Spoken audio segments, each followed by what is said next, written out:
이 영성을 관리한다라기보다는 사실은 내가 수행을 하는 거죠. 그리스도의 도를 닦는 거죠. 근데 이게 우리가 그렇게 해서 성숙해 나가는 거는요, 일직선이 아니고 이렇게 나선형을 그려요. 그러니까 떨어질 때는 정말 밑바닥으로 떨어진다고요. 그러니까 어쩔 수 없이 성경을 읽을 수밖에 없고 설교 들을 수밖에 없고 묵상할 수밖에 없어요. 그냥 쭉 올라가기만 한다면 우리가 뭐 공부를 뭐 이렇게 열심히 할 필요가 있겠어요? 저만 해도 보니까 밑바닥으로 떨어질 때는 한정없이 떨어지더라고요. 그러니까 저도 인터넷 찾아가지고 공부할 수밖에 없고, 성경을 뭐 얼마나 많이 받겠습니까? 뭐 이렇게 뭐 몇십 독을 했다 이런 게 아니라 그래도 성경 또 읽을 수밖에 없더라고요. 그러니까 제가 이제 여러분들에게 이렇게 들려드리는 이야기는 가이드인데요. 그러니까 스스로들 공부를 하셔야 돼요. 뭐 대통령이 담화를 발표했다 하면 기자가 써준 거 간략하게 해준 거를 읽는 게 아니라 담화 자체를 들어야지 다 부딪혀 오는 게 있잖아요. 이게 원전인데 성경은 원전을 계속해서 읽어가시는 게 굉장히 중요합니다. 그래서 오늘은 제가 베드로전서, 이번 주에는 베드로전서 이제 쭉 묵상하실 텐데 그것에 대해서 간략하게 이야기를 해드릴게요. 근데 베드로전서는 여러분들이 이 난해 구절이라고 하는 게 많이 있어요. 모든 제도에 순종하려느니, 남편에게 순종하려느니, 하인들이 주인들에게, 나쁜 주인에게라도 순종하려느니, 뭐 이런 거 잘 이해가 안 되시는 분들 있잖아요. 이제 그런 게 있기 때문에 베드로전서는 좀 힘들다고 생각하시는 분들이 많아요. 그 상황을 조금 더 이해하셔야 되고, 오늘날 내가 제도에 대해서 순종한다는 게 뭔지, 제도에 대해서 그렇다면 제도를 내가 떨쳐내고 내 나름대로의 하나님 나라의 제도를 세워간다는 게 뭔지, 이런 걸 계속 생각하게 하는 본문이 베드로전서거든요. 그러니까 굉장히 중요하고도 짧아요. 한 5, 6, 7장까지 있나? 이게 짧은데요. 굉장히 우리들에게, 어떤 사람은 이거 뺐으면 좋겠다는 사람도 있어요. 막 순종하라 막 이런 거 나오니까. 이 하나님 나라는 그런 것들 다 파괴하고 새로운 질서를 세워가는 거 아닙니까? 근데 왜 순종하라 나오냐. 이러니까 이거는 성경 선정 과정에서 잘못된 거다. 얌리하게 다시 하자. 뭐 이런 사람들이 많아요. 하지만 이것도 그 나름대로야 우리가 해석을 통해서 우리에게 유익한 것을 가져갈 수가 있습니다. 제가 전체를 다 읽을 수가 없어가지고 몇 개를 빼가지고서는 여러분들에게 보내드렸어요. 한번 읽어드릴게요. 모든 육체는 풀과 같고 그 모든 영광은 풀의 꽃과 같다. 풀은 마르고 꽃은 떨어지되 주님의 말씀은 영원히 있다. 이것이 여러분에게 선포된 말씀입니다. 사랑하는 여러분, 나는 나그네와 거류민 같은 여러분에게 권합니다. 영혼을 거슬러 싸우는 육적인 욕정을 멀리하십시오. 여러분은 이방 사람 가운데서 행실을 바르게 하십시오. 그렇게 해야 그들이 여러분더러 악을 행하는 자라고 욕을 하다가도 여러분의 바른 행위를 보고 하나님께서 찾아오시는 날에 하나님께 영광을 돌릴 것입니다.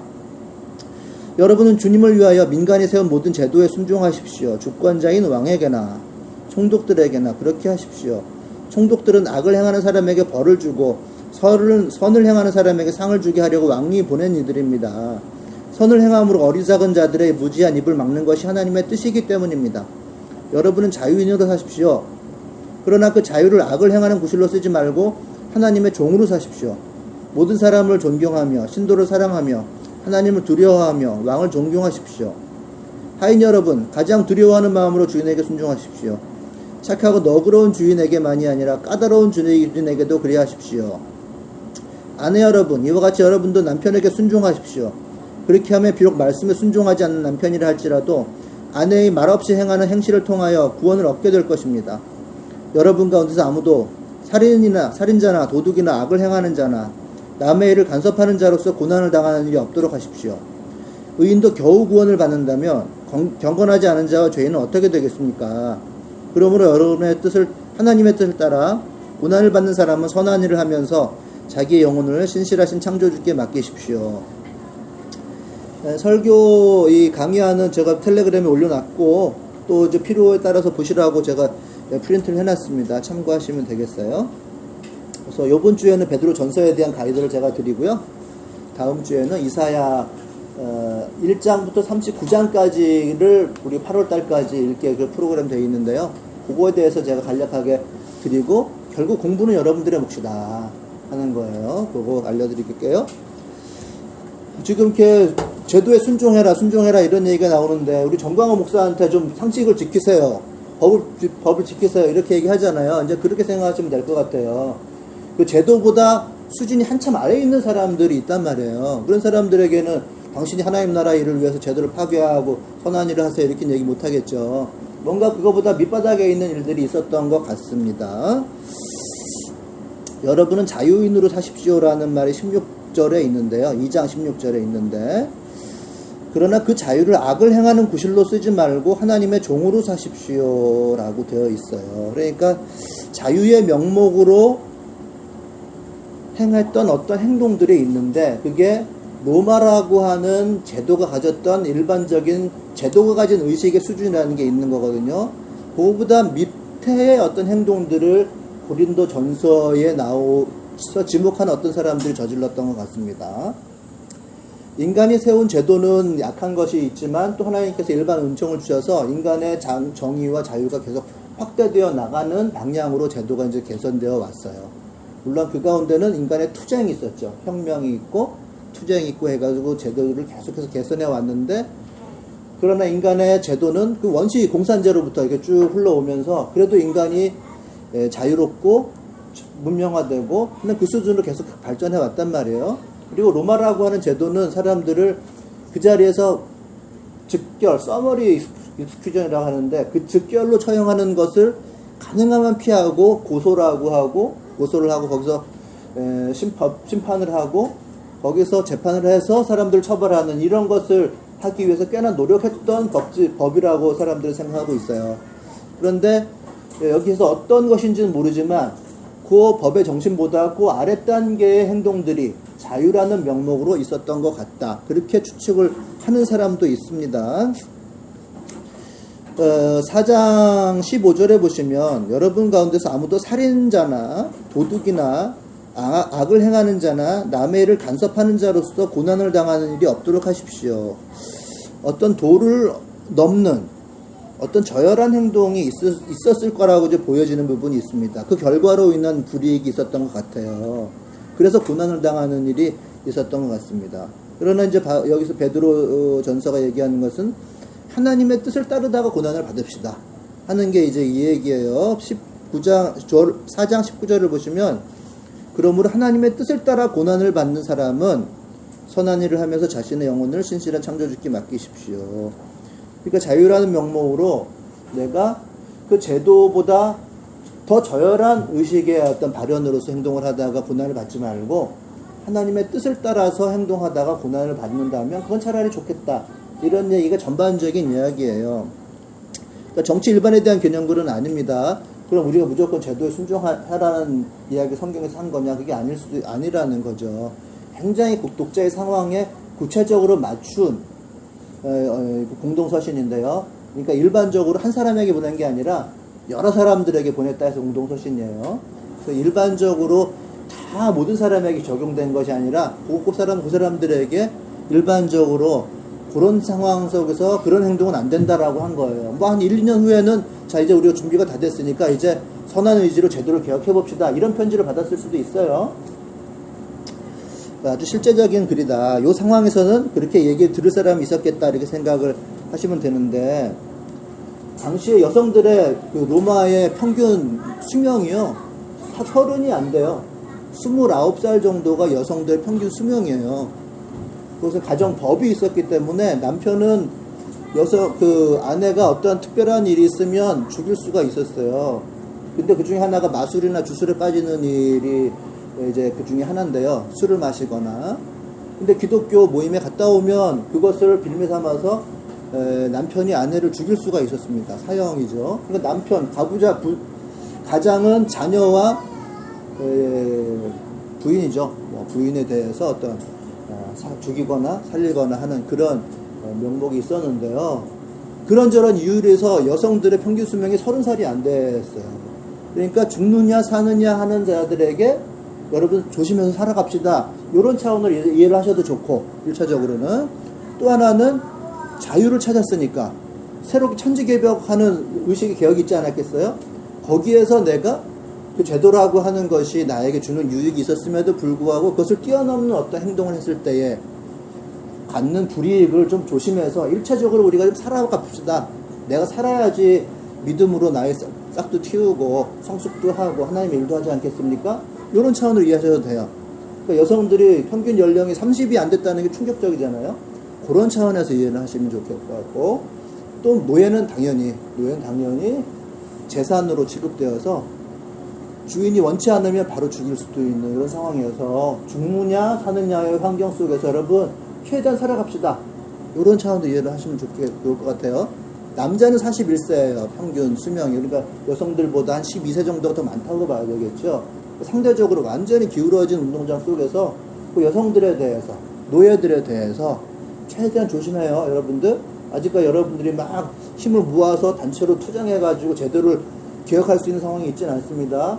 여러분들 지금 막 하나님 알았으니까 최대한 조심해서 살아갑시다. 이런 차원으로 베드로 전서는 이야기를 하고 있어요.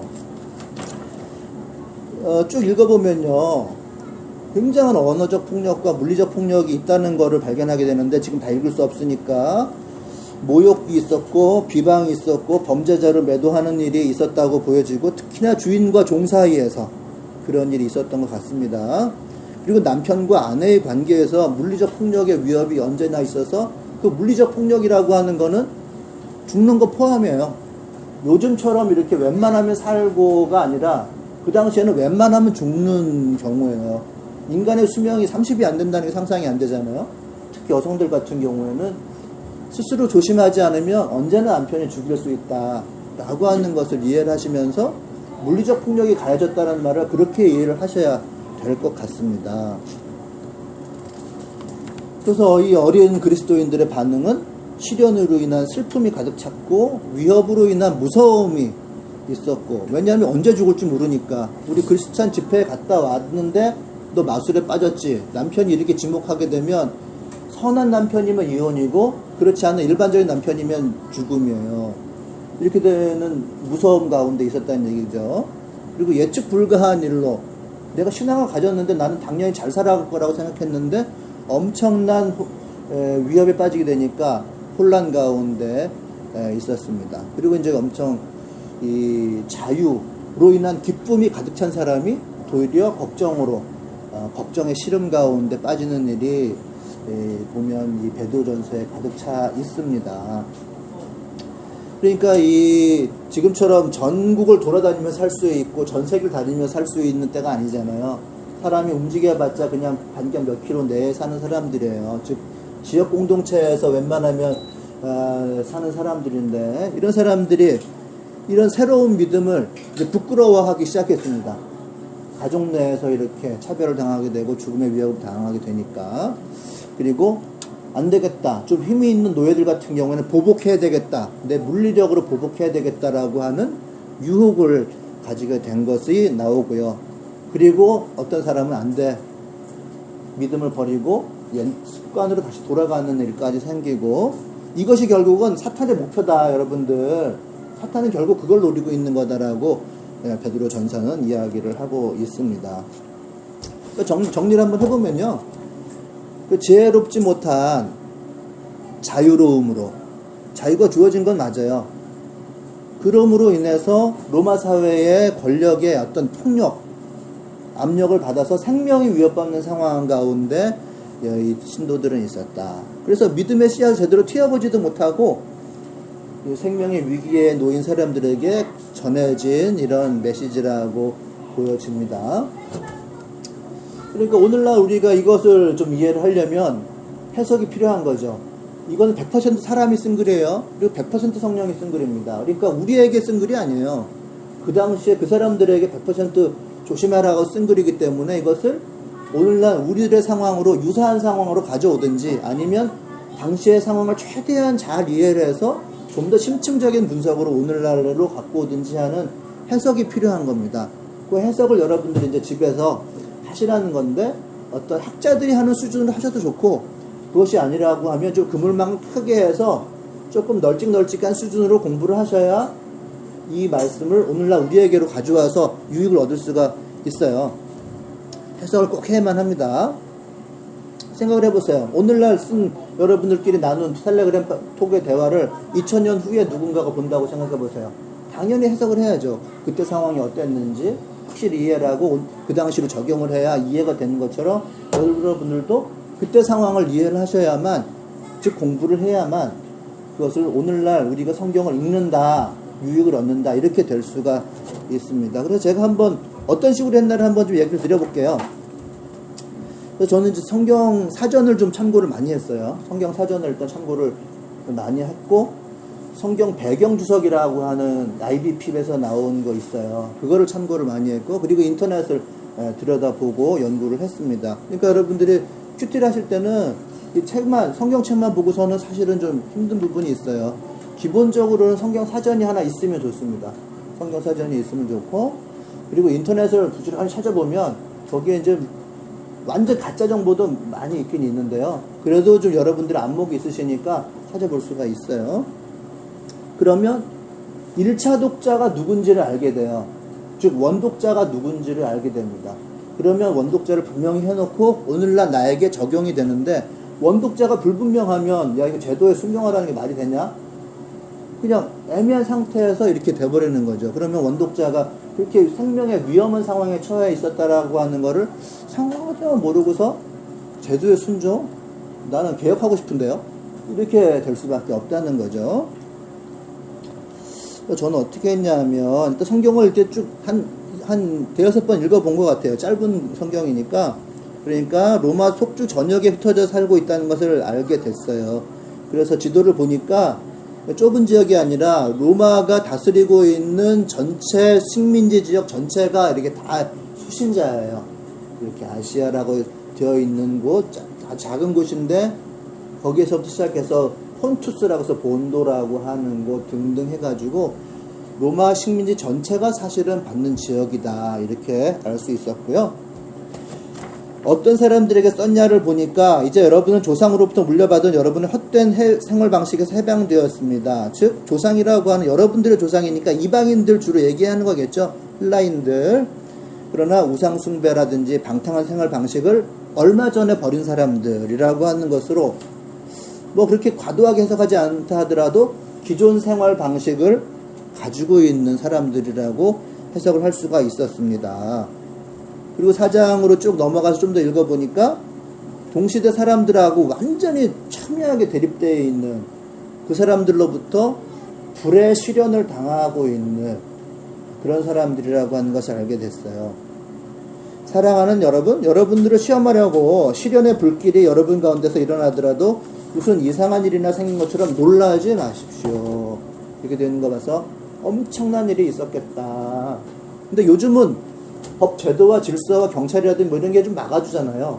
그 당시에는 그런 것들이 지금보다 완전히 약한 때니까 이런 때라면 생명의 위협이 있었을 것 같다. 그리고 제가 당시에 여성들의 생활의 환경이라든지 상대적으로 남성들이 가지고 있는 권리라든지 이런 것을 인터넷으로 찾아봤어요. 그랬더니 여성들이 그렇게 단명할 수밖에 없었던 이유는 남성들이 일단 직결 처형권을 가지고 있고, 그리고 이렇게 로마가 나름대로의 여성의 순결이나 이런 것들을 강조하는 때였기 때문에 사람에게 굉장히 치명적인 약을 써가지고 피임을 계속할 수밖에 없는 그런 상황이었다고 하는군요.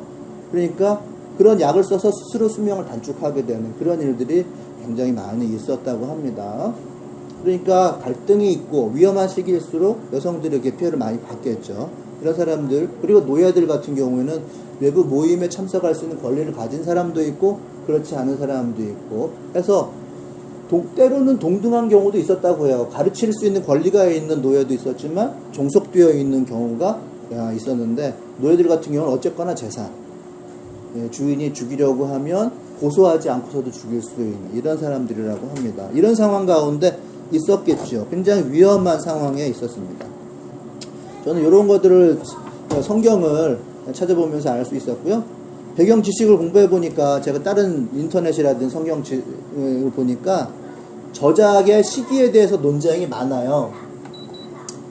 그러니까 1세기 저작설이 있고 2세기 저작설이 있어요. 그러니까 베드로는 예수님과 같이 있었던 사람이니까 1세기 사람일 거 아니에요. 암만 나이를 많이 뭐 오래 살았다 하더라도 1세기 안에 죽었겠죠. 2세기 저작이라면 베드로가 썼다고 하지만 베드로가 아닌 딴 사람이 가짜로 쓴 거다라고 하는 주장인 거고요. 그래도 1세기에 썼다고 해야 베드로가 쓴 글이라고 인정을 하는 건데요. 저는 여러분들에게 말씀드릴 때 이걸 정경이라고 인정하고 말씀드려요. 물론 이제 공부를 할 때는 이것저것 다 공부를 합니다만은 기본적으로 저작권을 인정하고 기본적으로 이것이 기준이라고 생각하고 말씀드리는 거니까 그걸 1세기 저작이라고 저는 판단해야 되겠죠. 베드로가 쓴 거니까 1세기쯤에 썼을 거다. 그럼 1세기쯤에 닥쳤던 고난이라고 하는 건 보통 네로 황제라든지 도미시안 황제라든지 해서 네로는 60년대 사람이고 도미시안 사람은 80년대 사람이에요. 그러니까 베드로가 한 100살까지 살았다고 하면 도미시안 황제 때일 거고 그냥 일반적 노년이라고 하면 네로 황제일 거예요. 그때 아마 고난을 당할 때 썼을 거다라고 저는 이렇게 생각을 하고 있습니다. 네로 황제는 아주 독특한 괴짜죠. 도미시안 황제도 아주 괴짜죠. 네로 황제가 왕궁을 비웠을 때 불이 났다 이거예요. 불이 나가지고 싹 다 탔는데 남아있는 곳이 어디냐면 네로의 소유가 있는 곳과 그 측근들이 있는 곳과 유대인들 거주 구역만 남기고 다 탔다는 거예요. 그리고 이 유대인들이 상당히 권력의 중심부에 들어와서 후원을 많이 받고 있는 것으로 요즘 밝혀지고 있는데, 그러니까 민심이 흉흉해지겠죠. 네로는 열심히 복구를 하고 했으나 민심들은 썰렁한 상황에서 정치적 희생양을 찾았는데 1차적으로는 유대인들이 딱 맞긴 맞는데 유대인들이 권력의 중심부에 너무나도 가까이 들어와 있으니까 1차적인 희생양으로서는 적격하지 않고요. 그 중에서 일부인 그리스도인들을 유대 종파의 도움을 얻어서, 즉 유대교 사람들이 소수파인 그리스도인을 내치는 일들을 정보를 듣고 그럼 이 사람들 희생양 삼아야 되겠다. 그래서 몇 가지 죄목을 둘러씌웠는데 무신론자다. 황제 숭배를 안 했으니까 무신론자다. 무신론자라고 하는 것은 비교양인이라는 뜻이에요. 그리고서 근친상간자다. 서로 형제 자매하면서 사랑의 고백을 하니까 근친상간자다. 그리고 이 사람들은 사람을 먹는다. 인육을 먹는다. 예수 그리스도를 기념한다 하면 살과 피를 먹는다고 서로들 간에 얘기하고 있으니까 이런 부정적인 이미지를 둘러 씌워서 굉장히 큰 타락을 했다고 기록되어 있습니다. 그러니까 작은 결론을 맺자고 하면 제가 이제 나름대로 연구를 해가지고서 원독자가 누구냐라고 하는 것을 파악하면 아까 제가 결론적으로 말씀드린 그대로죠. 사실은 최근에 개종한 이방인이다. 물론 이제 유대인도 일부 섞여 있을 거라고 봅니다만 신앙으로 인한 사회적인 엄청난 갈등을 겪고 있다. 주된 것은 공동체적인 사회가 공동체에 대한 어떤 압박을 주고 있다. 관계적으로겠죠. 주로 노예들에게 그리고 여성들에게 이렇게 약자들에게 부차적으로는 권력의 핍박이 있었다. 고소를 당했다라고 하는 그런 암시는 여기 없는 것 같아요. 그러니까 주로는 사회적 관계 가운데서의 압력이 클 텐데 요즘처럼 이렇게 노멀한 것이 아니라 거의 생과 사를 넘나들 정도였다라고 생각할 수가 있을 것 같아요. 전 여러분들과 이제 공부를 하면서 저는 이런 식으로 공부를 했다. 성경을 쭉 몇 번 읽어보면서 그중에 행간을 보면서 파악을 했다 이거고요. 이런 거 다 하시죠, 사실은 여러분들. 제가 이제 그렇게 다시 한번 알려드린 거고요. 그리고 제가 이제 인터넷이라든지 성경 사전이라든지 당연히 콘코던스라든지 이런 걸 보죠. 그런 걸 하면서 그 당시에 저작이 몇 년도에 됐는지 저작권에 대한 논쟁은 뭔지 이런 것들을 좀 봅니다만은 저는 일단 이걸 정경으로 파악하면서 보기 때문에 2세기 저작이라든지 이런 거 아니라 베드로가 진짜 썼다라고 하는 것을 받아들이는 상태에서 그 당시에 고난이라는 것이 어떤 식으로 펼쳐졌을 것인지를 한번 추측을 해본 거예요. 그래서 저는 이방인들 막 개종했는데 아직까지는 생활 습관을 잘 버리지 못한 사람들, 이런 사람들이었을 거라고 얘기를 한 겁니다. 근데 인간에 대한 이해가 필요해요, 사실은. 그러면서 어리다라고 아직까지 신앙에 충실하게 자기 생활 습관을 버리지 못한 사람들이 어떤 모습인지에 대해서 좀 아는 것이 좀 필요합니다. 아마 그 자유에 대한 오해가 좀 있었던 어린 그리스도인들이 있는 것 같아요. 2장 16절을 보시면 여러분은 자유인으로 사십시오라고 분명히 되어 있음에도 불구하고 그 자유를 악을 행하는 구실로 쓰지 말고 하나님의 종으로 사십시오라고 이렇게 되어 있잖아요. 믿음에 대해서, 구원에 대해서 오해를 하면요, 그런 일이 생겨요. 모든 것이 자기가 통달했다라고 하는, 초기적으로 내가 웬만하면 세상의 모든 권세를 다 이길 수 있다, 뭐 이렇게 생각하는 애구적인, 그러니까 자기 명예적인, 사실 속 깊은 데서부터 나와야 되는데, 일단 내가 구원을 받았다, 믿음을 얻었다라고 하는 것에 오해를 하게 되면 애구적인 발동이 걸린단 말이에요. 저도 이제 그런 경우를 많이 봤어요. 최근 들어서는 제가 즐거운 반딧불을 하고 있잖아요. 근데 사실은 배후에는 여러분 공동체가 있단 말이에요. 이제 그런 거를 볼 수 있는 눈이 없는 사람들은 와가지고, 아, 이거 힘들게 고생하시는데 이거 되겠어요, 뭐 이렇게 걱정해 주는 사람들이 있어요. 근데 기독교인들 같은 경우에는 한 분, 뭐 예를 들자면, 아, 즐거운 반딧불이 되겠어요, 이거 목사님 기도 좀 하세요 하면서 딱 앞에 앉아요. 이거 월요일날 와서 이렇게 앉아서 그런 얘기 했다면 어제 주일날 자기 목사님한테 설교 엄청 듣고 왔다 이거죠. 딱 보니까, 물론 제가 이제 정규 교회에 목사로 있는 사람이면 그렇게 얘기 안 했겠지만, 와가지고서 이렇게 뭐 고생하고 있는 거 보니까 짠하기도 하고, 뭐 이렇게 열심히 기도를 하는지도 모르겠고 하니까, 이런 식으로 즐거운 반딧불이 운영 안 됩니다. 기도 좀 하세요. 딱 이렇게 나오는 거예요. 그러면 저는 나도 나름대로 설교도 하고, 어제 뭐 기도도 하고 이랬는데, 나한테 와서 이랬으니까 저도 좀 놀래겠죠. 얘기를 들어보면, 목사님한테 들은 얘기 막 저한테 다시 얘기해주고, 기도를 안 하니까 이렇게 되고, 뭐, 또 큐티 잘하는 어떤 목사님이 있는데, 여자 목사님인데, 누구 목사님이 큐티를 많이 했는데, 그 얘기 들어보면 자기도 따라서 하니까 너무 좋고, 큐티를 좀 하시고, 책 뭐 사다 드릴까 얘기도 하고 막 그래요. 그러면 이제 그 사람 얘기는 내가 보기에 이제 그렇지 않다라고 여겨지지만, 제가 이제 어떤 신앙적 구도에서 일을 하고 있는지, 공동체가 서포트를 하고 서로 도움 주고받고 이런 거는 사실 좀 모르잖아요. 근데 본인은 다 안다고 생각을 하면서 그렇게 얘기를 막 하는 거예요. 그러니까 아직 어리다라고 하는 거는 딱 자기가 봤을 때 다 통달한 것처럼 느껴지는 거예요. 그러면서 막 가르치려고 하고, 다 됐다고 생각하고, 오바해서 간섭하려고 하고, 이런 일들이 생겨난단 말이죠. 그러니까 저는 뭐 그렇게 해서 자기의 은사가 주어져 가지고 자기의 말한 대로 하면 성공한다는 뉘앙스를 막 얘기하는 게 일부는 맞는 측면이 있다고 생각해요. 기도하면 성공하고 좋아지고 뭐 이렇게 쪽으로 가지, 뭐 굳이 실패하고 막 이렇게 되지는 않을 거 아니에요. 그러면서 불구하고 자기는 그런 걸 뛰어넘어서 초월했다고 생각하는 이런 게 생기는 거예요. 꼭 그건 기독교뿐만이 아니고요. 다른 어떤 심리 치유하고 막 이런 데 있어요. 그런 데서도 비슷한 정서를 가지고 그렇게 접근한 사람들이 있습니다.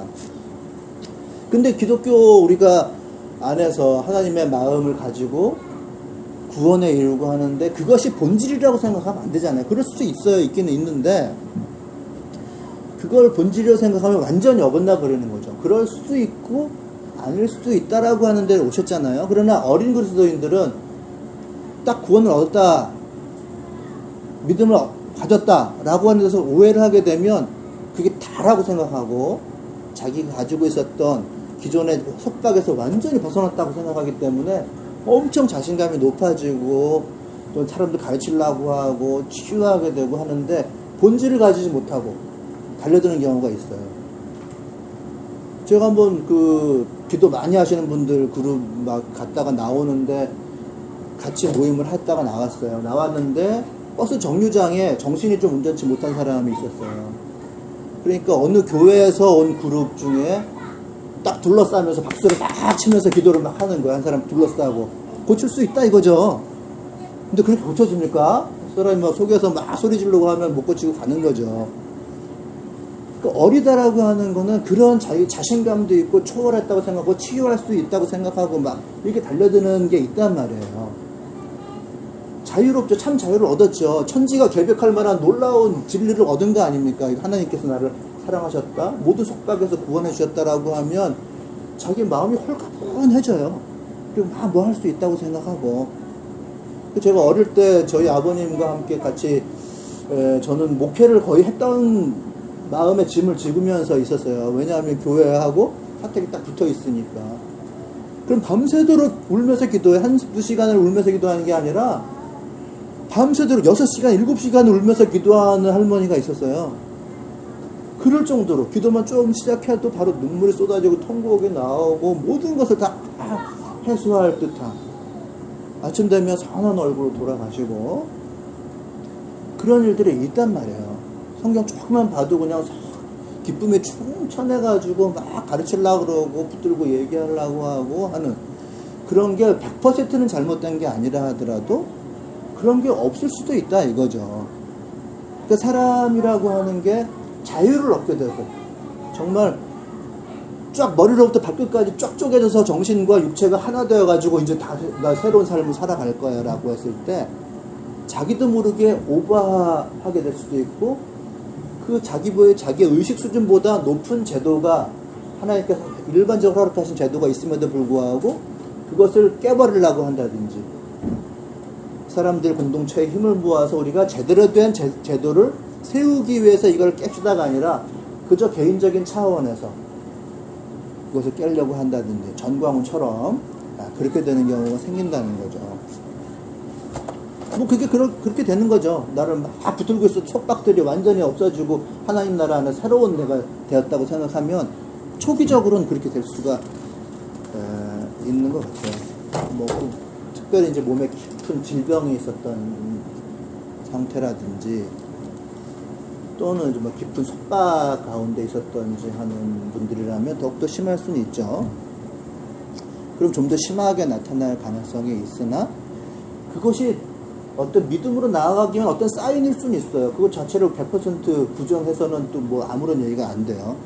그러나 그런 강렬한 체험 같은 거 그런 거는 있을 수도 있고 없을 수도 있는 어떤 그런 건 본질은 아니라는 거예요.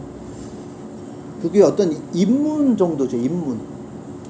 그러니까 저만 해도 제가 어릴 때부터 뭐 태어날 때부터 교회 안에 있었던 사람이에요. 그러니까 저는 거의 성경주의자라고 생각하시면 돼요. 사실은 어릴 때부터 아버님으로부터 하루에 7번씩 예배를 드리자. 그래서 하루에 7번 예배를 드리고 계속 성경 읽고 어디 갈 때마다 짬짬이 예배 드린 거 포함하면 뭐 7번이 뭐예요.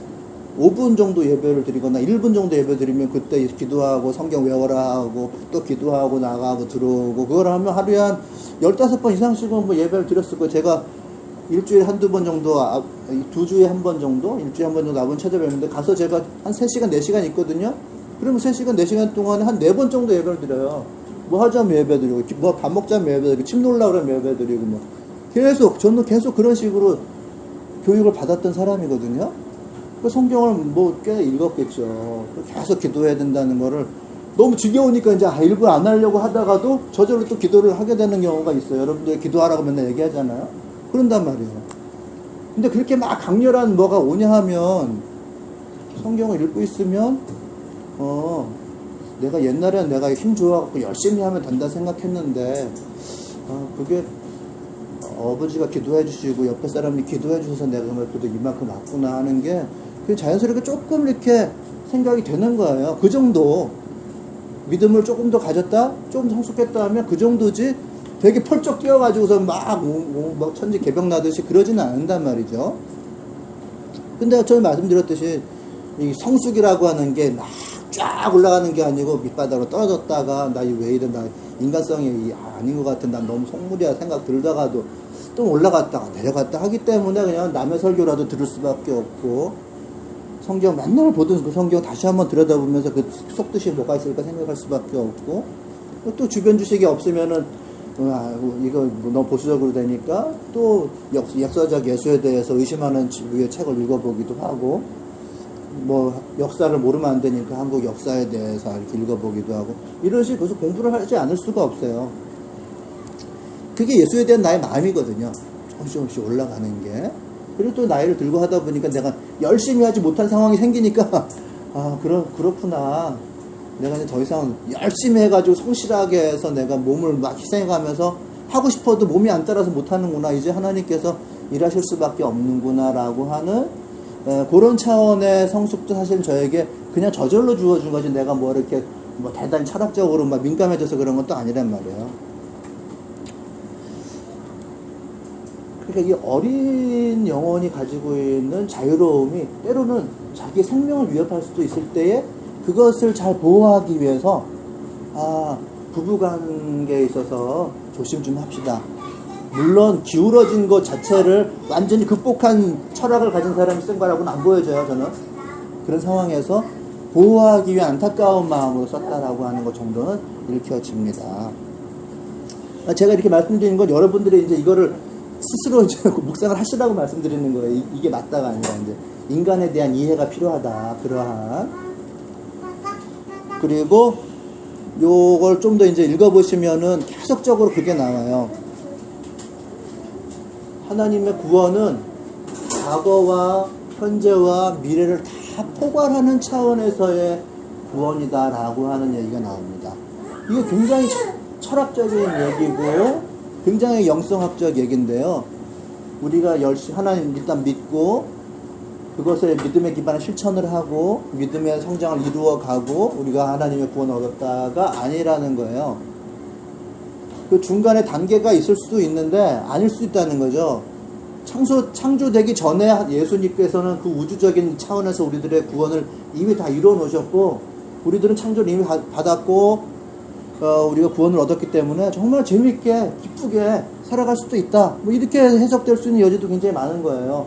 여러분 한 단계를 밟아가면서 1단계 구원 얻으시고 2단계 구원 얻으시고 훈련하시고 해가지고 여러분들이 끝내 이렇게 실천을 해가지고 성숙한 그리스도인이 되었다가 아니라 거꾸로 갈 수 있다는 거죠. 받아놓고 기쁜 생활하면서 나중에 채워갈 수도 있고 다 뒤집박죽이어서 일단 먼저 시간 순서대로 쭉 가는 이런 세계관을 버립시다. 창세되기 전에도 하나님께서 이미 구원을 얘기하셨다고 하는데 이거를 우리를 위해서 말세에 나타나게 하셨을 뿐 이미 되어 있는 일이 많다. 이런 얘기인 거예요. 그래서 독자들의 직면한 이런 상황은 아주 일시적이다라고 하는 얘기가 계속 나와요. 물론 내 생명의 문제고 사회 전체의 문제지만 우주 안에 아주 작은 부분이라고 얘기를 합니다. 1장 18절에서부터 20절까지 읽어드리면 여러분은 조상으로부터 물려받은 여러분 헛된 생활 방식에서 해방되었습니다. 그것을 여러분도 알지만 은이나 금같이 썩어질 것으로 되지 않고 일시적이라고 하는 거예요. 흠이 없고 티가 없는 어린 양의 피와 같은 그리스도의 귀한 피로 되었습니다. 이 그리스도께서는 세상이 창조되기 전에 예정되고 이 마지막 때에 여러분을 위하여 나타나셨습니다. 우리들의 해방은 우리들의 기쁨과 즐거움이라고 하는 건요. 세상 창조되기 전부터 예정되어 있은 거니까 마음껏 누려라라고 하는 전제가 일단 있는 겁니다. 좀 더 읽어보면 24절, 25절 1장의 맨 마지막이죠. 그러나 우리들의 삶은 한순간이라는 거죠. 자유를 누리되 한순간이다. 모든 육체는 풀과 같고 그 영광은 풀의 꽃과 같다. 풀은 마르고 꽃은 떨어지되 주님의 말씀은 영원히 있다. 이것이 여러분들에게 선포된 말씀입니다. 결국 이렇게 생과 사를 넘나드는 사람들, 고통의 순간에 있는 사람들에게 여러분 이게 한순간 지나가는 일입니다. 여러분들에게 우리들에게 주어진 말씀은 영원한 것입니다. 그것에 우리가 다가가야 됩니다. 근본적인 부분은 나아가야 됩니다. 라고 하는 거죠. 5장 맨 마지막이죠. 10절. 모든 은혜의 하나님이시며 그리스도 안에서 여러분을 그분의 영원한 영광으로 불러들이신 분께서 영원이라는 말과 잠시라는 말이 계속 반복해서 나와요. 잠시 동안 고난을 받은 여러분을 친히 온전케 하시고 굳게 세워주시고 강력하게 하시고 기초를 튼튼하게 해주실 것입니다. 짧은 삶, 짧은 고난, 잠깐의 고난, 그러나 영원한 구원, 영원한 말씀을 계속 반복하고 있지만 그것을 귀하게 여기시고 온전하게 하시고 굳게 세워주시고 강하게 하신다라는 얘기가 있는 거예요. 하나님의 영원한 목적 안에서 현재의 위치가 뭔지를 발견하게 해주신다는 거죠. 짧은 거지만 그거 아무것도 아니라고 막 하는 게 아니라 여러분 생명 귀중하니까 영원한 하나님의 역사 속에서 여러분들의 짧은 삶이지만 거기서 괜히 지혜롭게 행동해가지고 생명을 단축시키거나 하지 마시고 살고 거기에서 하나님의 영원한 것을 채워서 하나님의 의미 있는 삶으로 꽃을 튀어가세요. 여러분 영원합니다. 짧은 고난 여러분들 이겨낼 수 있습니다. 이렇게 짧지만 다스러져서 죽으세요가 아니라 그렇게 얘기를 하는 거예요. 그러니까 제도에 순종한다 순종하지 않는다가 이게 애매한 말이에요. 전 신들러 리스트 여러분들에게 좀 보시라고 올려드린 게 그런 얘기거든요. 신들러에 대해서 오바평가됐다고 생각하는 사람들 많아요. 그 사람은 완전히 욕심꾸러기고 사업가인데 망했고 그 사람 명부도 자기가 직접 작성한 것도 아니고 말이죠. 맞아요, 그 말이 사실은. 그 사람은 나치 당원이고 군 정보부에 있던 사람입니다. 그러니까 정부에 빠삭하고 욕심 많은 사업가로 변신해가지고 전쟁을 이용해가지고 돈을 벌기 위해서 폴란드를 온 사람이에요. 폴란드로 와가지고 개전 초기에 한 달 만에 폴란드인 20만 명 죽었습니다. 그 학살을 해가지고 폴란드인이 아니라 폴란드계 유대인들이 20만 명이 죽었어요. 한 달 안에 그렇게 죽였다는 거예요. 그 사이를 삐집고 들어와서 사업을 하겠다고 한 사람이 쉰들러거든요. 그래가지고 유대인 공장장 그 고용된 사장 세워놓고 유대인들 자산 뺏어가지고 공장 사가지고 그 사업해가지고 돈 버는 사람이 쉰들러라는 거죠. 근데 이제 공장이 폐쇄될 위기가 됐어요. 왜냐하면 유대인들 개토에서 그래야만 공장을 운영하고 있었는데 그 노동자가 될 유대인들마저 다 수용소를 보내버리니까 일할 사람이 없으니까 그때부터 쉰들러가 사람이 중요하다는 걸 깨닫고 자기 찾아온 사람 1명 살리고 2명 살리고 하면서 그 삶이 일시적으로 확 바뀐 거예요. 그러면서 뇌물 줄 건 다 주고 사람 살리기 위해서 뇌물 주고 전에는 공장을 운영하면서 돈을 벌기 위해서 뇌물 줬던 거라고 한다면 암시장에 좋은 거 사가지고서 로비하고 여자들 보내서 로비하고 하는 것들을 중단했다는 얘기는 없어요. 계속 그렇게 하면서 사람을 살면은 살렸는데 그게 1200명의 사람을 살렸다는 거거든요. 끝낸 자기 집에 자산까지 다 팔아가면서 사람을 살리는 일을 했어요. 그 정도까지. 그리고선 전쟁 끝난 다음에 다시 사업가로 갔어요. 사업가로 가서 그때부터 이제 망하기 시작한 거죠. 그러니까 쉰들러가 제도를 개혁했냐 순종했냐라고 얘기하면 애매한 거예요. 계속 뇌물 줄 건 다 뇌물 줬고 그러나 사람 살릴 거는 그 짧은 순간 살렸고 하나님께서는 그렇게 사람을 쓰신다고 하는 거죠.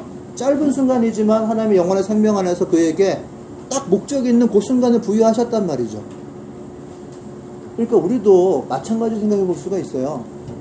제가 공동체 생활 같이 해봅시다 하라고 이제 근처에 어떤 감동기라다 어떤 사람한테 얘기했더니 자기는 느슨해야 된대요. 공동체 못한대요. 왜 공동체 생활하면 좋은데요? 그랬더니 자기 갈등 상황이 무섭고 자기 것을 다 뺏길 것 같아가지고 자기 일상생활을 뺏길 것 같아 못한다는 거예요. 하나님께서 당신이 가지고 있는 직업 제도라든지 이런 것들을 다 파괴하기를 원하시는 분이 아니라 그것 가운데서 하나님의 뜻을 이루길 원하신다. 얘기했지만 볼 받아들이지 않아요. 뭐 하나님 나라 운동 참여합시다. 직업을 버려야 될 것 같아서 못하겠대요. 하나님께서 그거를 원하시는 게 아니에요. 하나님께 원하신다고 하면 직업 버릴 수 있는 상황을 언제든지 주시는 거죠. 지금 당신 내가 제 제도라든지 이런 거 다 파괴해가면서 내가 하나님 나라 운동할 것이 아니라 어떤 사람에게는 그 일을 하면서 하나님 나라 운동에 참가하게 하신다라고 하는 거죠. 쉰들러 같은 경우는 자기가 생명을 살리며 살릴수록 자기 재산은 나가요. 사람 생명을 살린다라고 하는 게 존재적 삶이잖아요. 생명 그 자체에 충실한. 그러면 생명 자체를 살릴수록 자신의 재산은 나가니까 존재적 삶은 빠지는 거예요. 근데 평생 그렇게 했는 게 아니라 그 특정한 시기에 한 3년간의 시기에 그렇게 했다는 거죠. 우리에게도 마찬가지입니다. 때로는 우리가 제도에 순응하고 더 나은 제도를 만들기 위해서 하나님 나라를 살 수 있고요. 특정한 순간이 되면 그 제도를 포기하자. 뭐 제도라고 하는 게 권력일 수도 있지만 여러분들 직업 생활일 수도 있어요. 돈 벌고 받고 내가 세금 내고 하는 야, 짧은 순간에 그거 잠깐 거둘 테니까 너 한번 하나님 나라 본격적으로 투신해봐라. 이럴 수도 있는 거예요. 이 베드로전서 이후에 자 이제 너희들이 이제 정비가 됐으니까 이제 한번 제도 개선해보자라는 편지를 썼을 수도 있어요. 하나님께서 얼마든지 다중다양하게 일하시니까 그런 차원에서 우리가 이 성경을 좀 바라봤으면 좋겠고 조금 더 깊이 바라보신 다음에 그런 부분들을 발견하실 수도 있고 또 다르게 해석하실 수도 있어요. 저는 많은 성경 학자들 중에 일부의 의견을 배워가지고 여러분들을 전해드린 거예요. 뭐 제도와 제도를 담당한 제도자를 구별하는 경우도 있고 다양하게 해석을 해요 보니까. 그러나 이것이 그다지 난해주로 우리들의 신앙을 계속해서 괴롭히는 그런 구절만은 아니라는 것은 분명합니다. 오늘 결론은 사실은 원 독자를 잘 구별해서 오늘날에 적용하자 이걸 말씀드리고 싶었고 그러려면 성경을 그래도 몇 번을 읽어보는 게 필요하다. 행간을 읽어야 된다와 참고 도서가 필요하더라고요. 암만 내가 뭐 신학 공부를 하고 어쩌고 하더라도 이거 뭐 책 없이는 도저히 할 수가 없는 거였어요. 성경 사전 하나씩은 갖고 옆에 놓고서 하는 게 도움이 되겠다. 그리고 하나는 인간에 대한 이해가 좀 필요한데 그거는 심리학이라든지 뭐 이런 데 도움을 좀 받으셔가지고 사람이라는 게 자유를 얻었을 때 어떻게 변하는지, 그리고 역사적인 당시의 상황, 여성들과 남성의 어떤 이런 상황 차이, 이런 것이 뭐냐라는 거 하는 건 좀 이해가 돼야 성경을 그래도 공부할 수 있다. 요번 일주일 동안 베드로 전서예요. 한번 이렇게 좀 참고하셔서 공부를 좀 하시고 여러분 삶에 좀 깊은 어떤 영역을 만드시기 바랍니다. 네, 오늘 말씀을 이렇게 마치도록 할게요. 한 2, 3